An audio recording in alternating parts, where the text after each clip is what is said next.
माननीय प्रधानमंत्री अपना संबोधन, अपने विचार संपूर्ण विश्व को प्रदान करें, ये निवेदन मैं उनके सम्मुख करता हूं।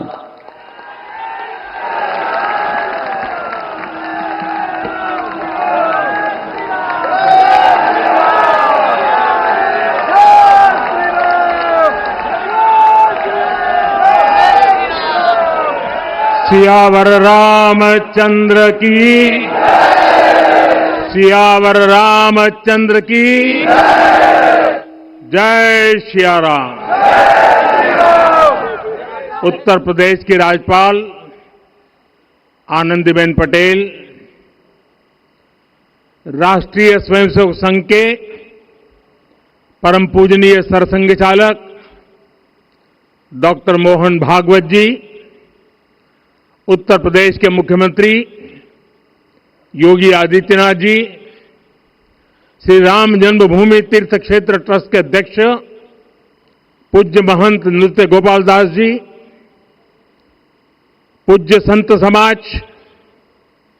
यहां पधारे सभी भक्तगण, देश और दुनिया से इस ऐतिहासिक पल के साक्षी बन रहे कोटि कोटि राम भक्त, देवी और सज्जनों, आज अयोध्या नगरी भारत की सांस्कृतिक चेतना के एक और उत्कर्ष बिंदु की साक्षी बन रही है। आज संपूर्ण भारत, संपूर्ण विश्व राममय है।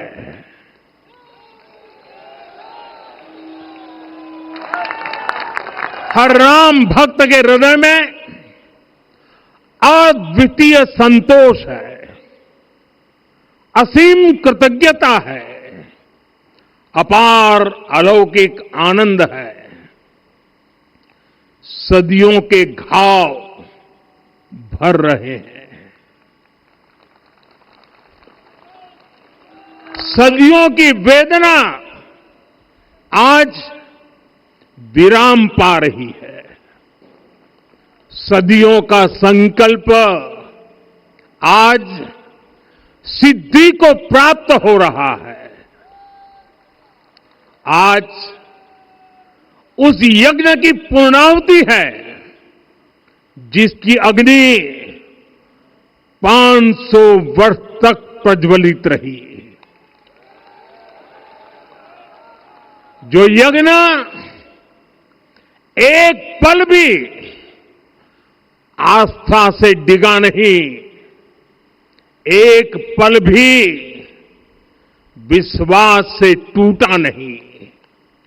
आज भगवान श्री राम के गर्भगृह की अनंत ऊर्जा, श्री राम परिवार का दिव्य प्रताप इस धर्म ध्वजा के रूप में इस दिव्यतम भव्यतम मंदिर में प्रतिष्ठापित हुआ है। और साथियों, ये धर्म ध्वजा केवल एक ध्वजा नहीं, ये भारतीय सभ्यता के पुनर्जागरण का ध्वज है। इसका भगवा रंग, इस पर रचित सूर्यवंश की ख्याति, वर्णित होम शब्द और अंकित कोविदार वृक्ष राम राज्य की कीर्ति को प्रतिरूपित करता है। ये ध्वज संकल्प है, ये ध्वज सफलता है, ये ध्वज संघर्ष से सृजन की गाथा है, ये ध्वज सदियों से चले आ रहे स्वप्नों का साकार स्वरूप है। ये ध्वज संतों की साधना और समाज की सहभागिता की सार्थक परिणति है। साथियों, आने वाली सदियों और सहस्त्र शताब्दियों तक ये धर्म ध्वज प्रभु राम के आदर्शों और सिद्धांतों का उद्घोष करेगा।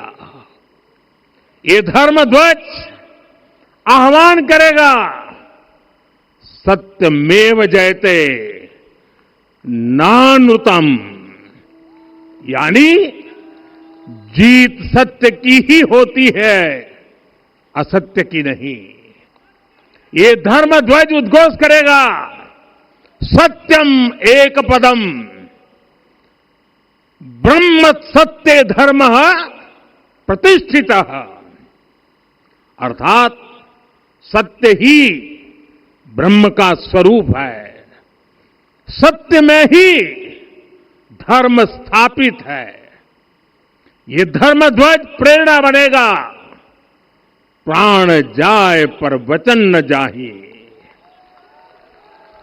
अर्थात जो कहा जाए वही किया जाए। ये धर्म ध्वज संदेश देगा, कर्म प्रधान विश्व रची राखा, अर्थात विश्व में कर्म और कर्तव्य की प्रधानता हो। ये धर्म ध्वज कामना करेगा, बैर न विग्रह आस न त्रासा, सुखमय ताही सदा सब आशा, यानी भेदभाव पीड़ा परेशानी से मुक्ति, समाज में शांति और सुख हो।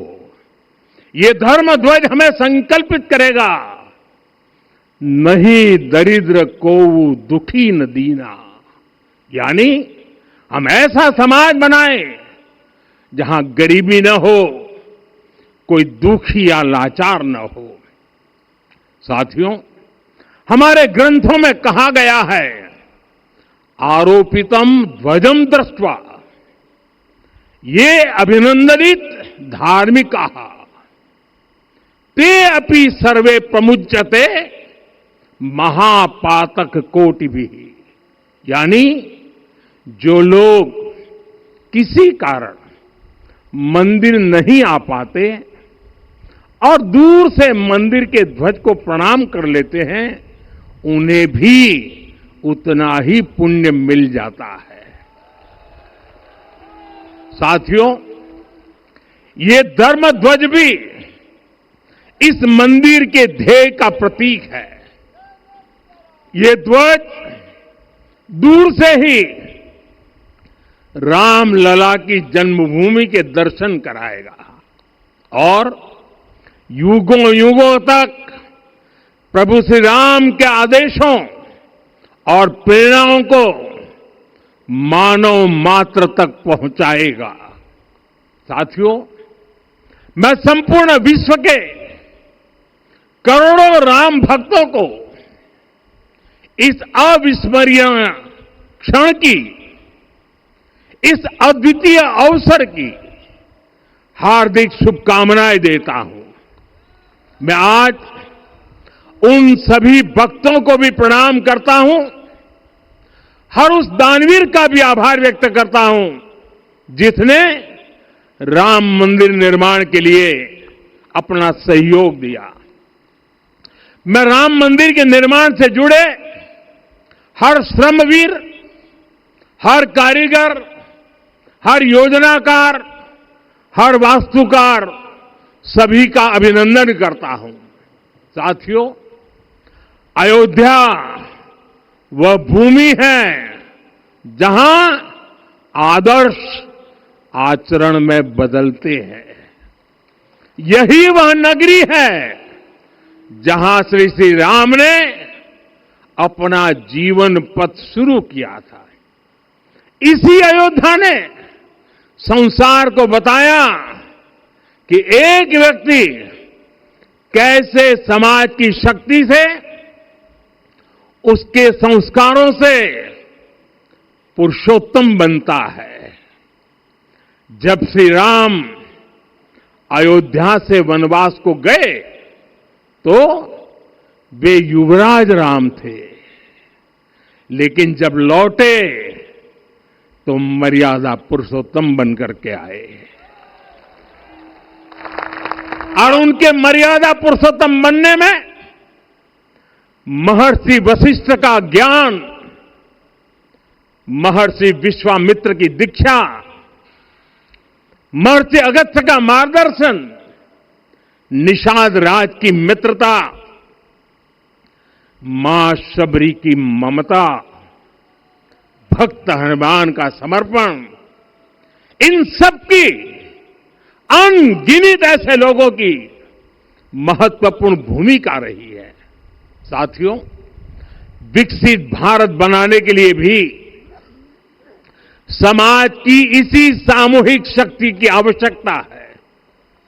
मुझे बहुत खुशी है कि राम मंदिर का दिव्य प्रांगण भारत के सामूहिक सामर्थ्य की भी चेतना स्थली बन रहा है। यहां सप्त मंदिर बने हैं। यहां माता शबरी का मंदिर बना है, जो जनजातीय समाज के प्रेम भाव और आतिथ्य परंपरा की प्रतिमूर्ति है। यहां निषादराज का मंदिर बना है। ये उस मित्रता का साक्षी है जो साधन नहीं, साध्य को, उसकी भावना को पूजती है। यहां एक ही स्थान पर माता अहिल्या है, महर्षि वाल्मीकि है, महर्षि वशिष्ठ है, महर्षि विश्वामित्र है, महर्षि अगस्त्य है और संत तुलसीदास है। रामलला के साथ साथ इन सभी ऋषियों के दर्शन भी यहीं पर होते हैं। यहां जटायु जी और गिलहरी की मूर्तियां भी हैं, जो बड़े संकल्पों की सिद्धि के लिए हर छोटे से छोटे प्रयास के महत्व को दिखाती है। मैं आज हर देशवासी से कहूंगा कि वो जब भी राम मंदिर आए तो सप्त मंदिर के दर्शन भी अवश्य करें। ये मंदिर हमारी आस्था के साथ साथ मित्रता, कर्तव्य और सामाजिक सद्भाव के मूल्यों को भी शक्ति देते हैं। साथियों, हम सब जानते हैं, हमारे राम भेद से नहीं, भाव से जुड़ते हैं। उनके लिए व्यक्ति का कुल नहीं, उसकी भक्ति महत्वपूर्ण है। उन्हें वंश नहीं, मूल्य प्रिय है। उन्हें शक्ति नहीं, सहयोग महान लगता है। आज हम भी उसी भावना से आगे बढ़ रहे हैं। पिछले 11 वर्षों में महिला, दलित, पिछड़े, अति पिछड़े, आदिवासी, वंचित, किसान, श्रमिक, युवा, हर वर्ग को विकास के केंद्र में रखा गया है। जब देश का हर व्यक्ति, हर वर्ग, हर क्षेत्र सशक्त होगा, तब संकल्प की सिद्धि में सबका प्रयास लगेगा और सबके प्रयास से ही 2047 जब देश आजादी के 100 साल मनाएगा, हमें 2047 तक विकसित भारत का निर्माण करना ही होगा। साथियों, रामलला की प्राण प्रतिष्ठा के ऐतिहासिक अवसर पर मैंने राम से राष्ट्र के संकल्प की चर्चा की थी। मैंने कहा था कि हमें आने वाले 1000 वर्षों के लिए भारत की नींव मजबूत करनी है। हमें याद रखना है, जो सिर्फ वर्तमान का सोचते हैं, वो आने वाली पीढ़ियों के साथ अन्याय करते हैं। हमें वर्तमान के साथ साथ भावी पीढ़ियों के बारे में भी सोचना है, क्योंकि हम जब नहीं थे, ये देश तब भी था। जब हम नहीं रहेंगे ये देश तब भी रहेगा।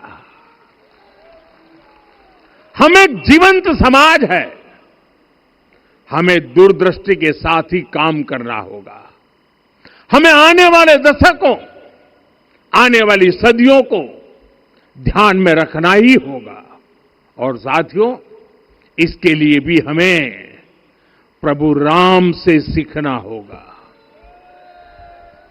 हमें उनके व्यक्तित्व को समझना होगा, हमें उनके व्यवहार को आत्मसात करना होगा।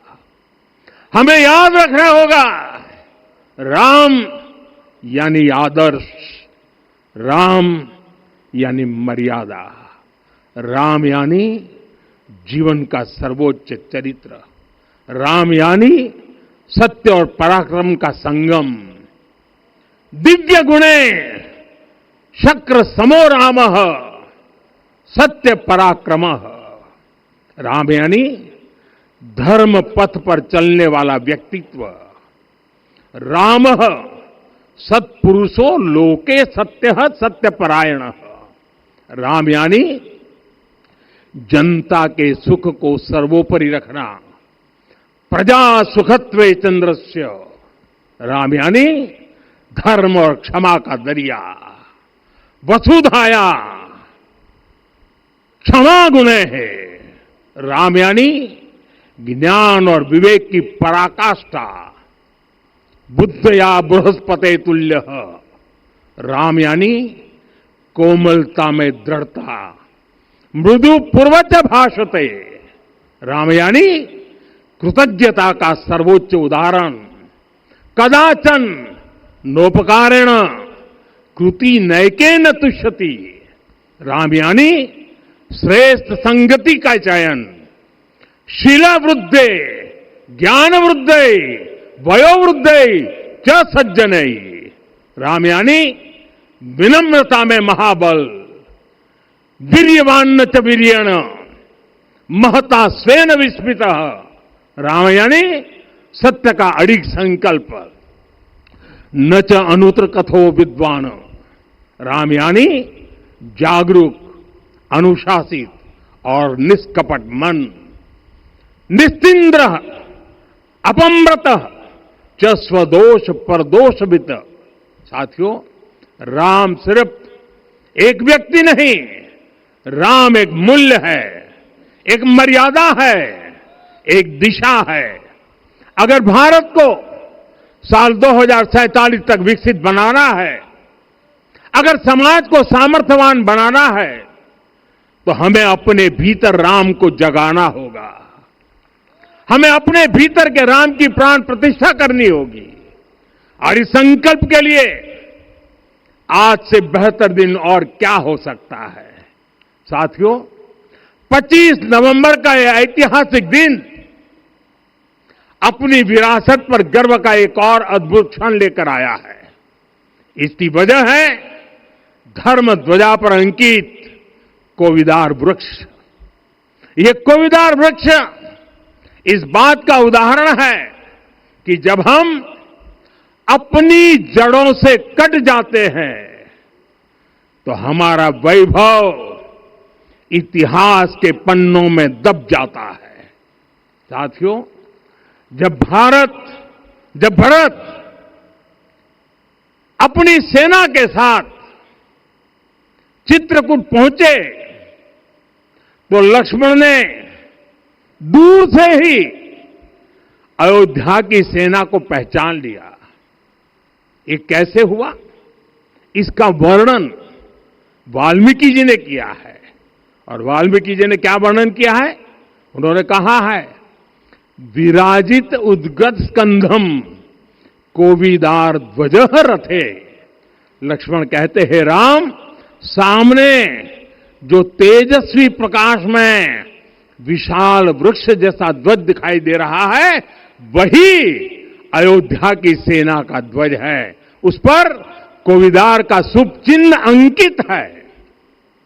साथियों, आज जब राम मंदिर के प्रांगण में कोविदार फिर से प्रतिष्ठित हो रहा है, यह केवल एक वृक्ष की वापसी नहीं है, यह हमारी स्मृति की वापसी है, हमारी अस्मिता का पुनर्जागरण है, हमारी स्वाभिमानी सभ्यता का पुनः उद्घोष है। कोविदार वृक्ष हमें याद दिलाता है कि जब हम अपनी पहचान भूलते हैं तो हम स्वयं को खो देते हैं, और जब पहचान लौटती है तो राष्ट्र का आत्मविश्वास भी लौट आता है। और इसलिए मैं कहता हूं, देश को आगे बढ़ना है तो अपनी विरासत पर गर्व करना होगा। साथियों, अपनी विरासत पर गर्व के साथ साथ एक और बात भी महत्वपूर्ण है, और वो है गुलामी की मानसिकता से पूरी तरह मुक्ति। आज से 190 साल पहले 190 साल पहले साल 1835 में 1835 में मैकाले नाम के एक अंग्रेज ने भारत को अपनी जड़ों से उखाड़ने के बीज बोए थे। मैकाले ने भारत में मानसिक गुलामी की नींव रखी थी। 10 साल बाद यानी 2035 में उस अपवित्र घटना को 200 वर्ष पूरे हो रहे हैं। कुछ दिन पहले मैंने एक कार्यक्रम में आग्रह किया था कि हमें आने वाले 10 वर्षों तक उस 10 वर्षों का लक्ष्य लेकर चलना है कि भारत को गुलामी की मानसिकता से मुक्त करके रहेंगे। साथियों, सबसे बड़ा दुर्भाग्य यह है कि मैकाले ने जो कुछ सोचा था उसका प्रभाव कहीं व्यापक हुआ। हमें आजादी मिली, लेकिन हीन भावना से मुक्ति नहीं मिली। हमारे यहां एक विकार आ गया कि विदेश की हर चीज, हर व्यवस्था अच्छी है और जो हमारी अपनी चीजें हैं उनमें खोट ही खोट है। साथियों, गुलामी की यही मानसिकता है जिसने लगातार यह स्थापित किया। हमने विदेशों से लोकतंत्र लिया। कहा गया कि हमारा संविधान भी विदेश से प्रेरित है, जबकि सच ये है कि भारत लोकतंत्र की जननी है, मदर ऑफ डेमोक्रेसी है। लोकतंत्र हमारे डीएनए में है। साथियों, अगर आप तमिलनाडु जाएंगे तो तमिलनाडु के उत्तरी हिस्से में उत्तीरमेरूर गांव है। वहां हजारों वर्ष पहले का एक शिलालेख है। उसमें बताया गया है कि उस कालखंड में भी कैसे लोकतांत्रिक तरीके से शासन व्यवस्था चलती थी, लोग कैसे सरकार चुनते थे। लेकिन हमारे यहां तो मैग्ना कार्टा की प्रशंसा का ही चलन रहा। हमारे यहां भगवान बसवन्ना, उनके अनुभव मंटपा की जानकारी भी सीमित रखी गई। अनुभव मंटपा यानी जहां सामाजिक, धार्मिक और आर्थिक विषयों पर सार्वजनिक बहस होती थी, जहां सामूहिक सहमति से निर्णय लिए जाते थे। लेकिन गुलामी की मानसिकता के कारण इस भारत की कितनी ही पीढ़ियों को इस जानकारी से भी वंचित रखा गया। साथियों, हमारी व्यवस्था के हर कोने में गुलामी की इस मानसिकता ने डेरा डाला हुआ था। अब याद करिए, भारतीय नौसेना का ध्वज सदियों तक उस ध्वज पर ऐसे प्रतीक बने रहे जिनका हमारी सभ्यता, हमारी शक्ति, हमारी विरासत से कोई संबंध नहीं था। अब हमने नौसेना के ध्वज से गुलामी के हर प्रतीक को हटाया है। हमने छत्रपति शिवाजी महाराज की विरासत को स्थापित किया है।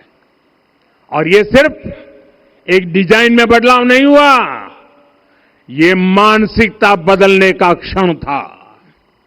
ये वो घोषणा थी कि भारत अब अपनी शक्ति अपने प्रतीकों से परिभाषित करेगा, न कि किसी और की विरासत से।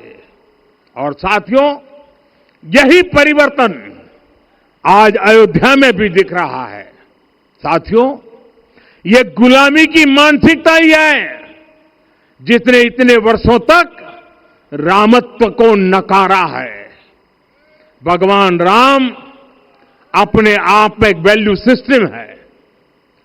ओरछा के राजा राम से लेकर रामेश्वरम के भक्त राम तक और शबरी के प्रभु राम से लेकर मिथिला के पाहुन राम जी तक, भारत के हर घर में, हर भारतीय के मन में और भारतवर्ष के हर कण कण में राम है। लेकिन गुलामी की मानसिकता इतनी हावी हो गई कि प्रभु राम को भी काल्पनिक घोषित किया जाने लगा। साथियों, अगर हम ठान लें अगले 10 साल में मानसिक गुलामी से पूरी तरह मुक्ति पा लेंगे, और तब जाकर के ऐसी ज्वाला प्रज्वलित होगी, ऐसा आत्मविश्वास बढ़ेगा कि 2047 तक विकसित भारत का सपना पूरा होने से भारत को कोई रोक नहीं पाएगा। आने वाले 1000 वर्ष के लिए भारत की नींव तभी सशक्त होगी जब मैकाले की गुलामी के प्रोजेक्ट को हम अगले 10 साल में पूरी तरह ध्वस्त करके दिखा देंगे। साथियों, अयोध्या धाम में रामलला का मंदिर परिसर भव्य से भव्यतम हो रहा है और साथ ही अयोध्या को संवारने का काम लगातार जारी है। आज अयोध्या फिर से वह नगरी बन रही है जो दुनिया के लिए उदाहरण बनेगी।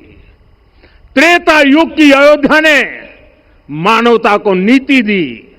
21वीं सदी की अयोध्या मानवता को विकास का नया मॉडल दे रही है। तब अयोध्या मर्यादा का केंद्र थी, अब अयोध्या विकसित भारत का मेरुदंड बनकर उभर रही है। साथियों, भविष्य की अयोध्या में पौराणिकता और नूतनता का संगम होगा। सरयू जी की अमृत धारा और विकास की धारा एक साथ बहेगी। यहां आध्यात्म और आर्टिफिशियल इंटेलिजेंस दोनों का तालमेल दिखेगा।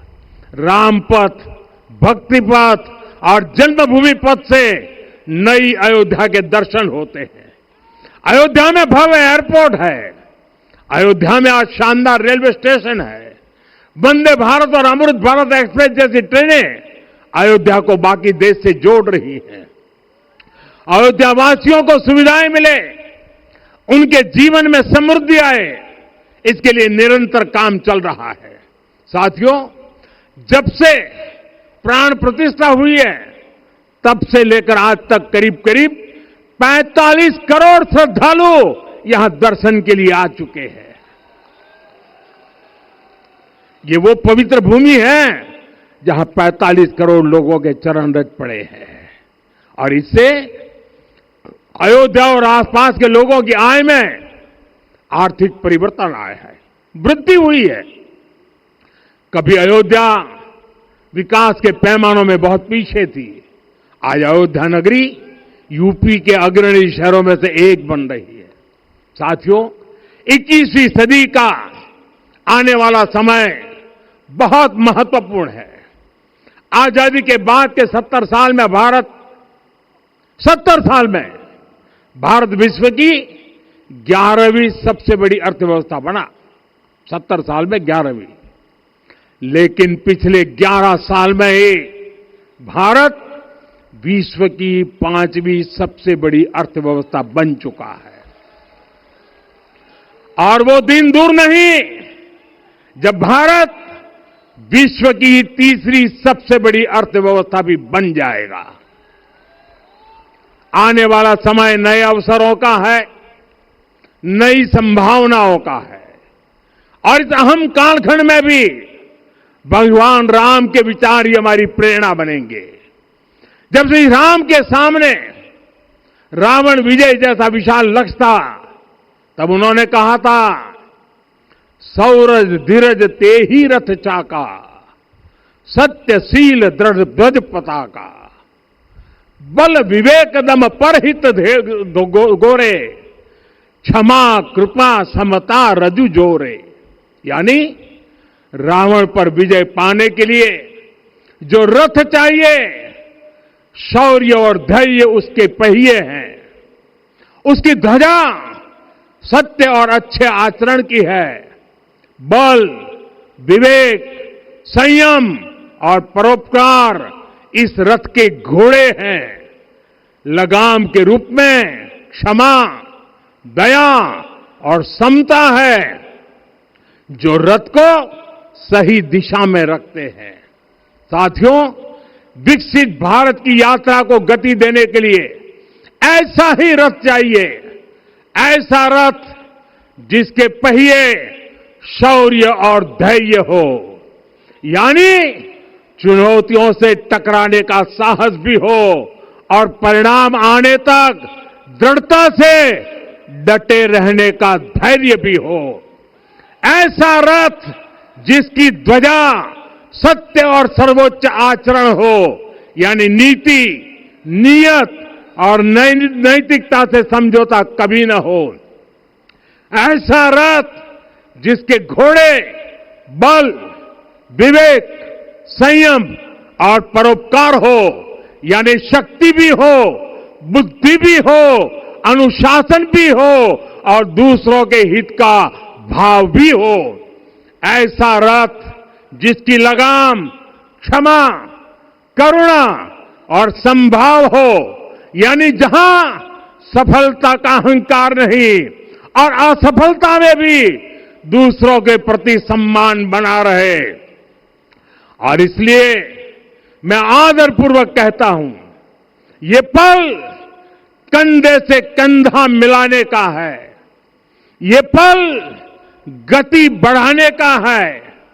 हमें वो भारत बनाना है जो राम राज्य से प्रेरित हो, और यह तभी संभव है जब स्वयं हित से पहले देश हित होगा, जब राष्ट्र हित सर्वोपरि रहेगा। एक बार फिर आप सभी को बहुत बहुत शुभकामनाएं देता हूं। जय सिया राम, जय सिया राम, जय सिया राम। माननीय प्रधानमंत्री जी, सरसंघ चालक जी अब यहां से विदा लेंगे। आप सब बंधु खड़े होकर उनके आगमन पर अपनी कृतज्ञता व्यक्त कर सकते हैं।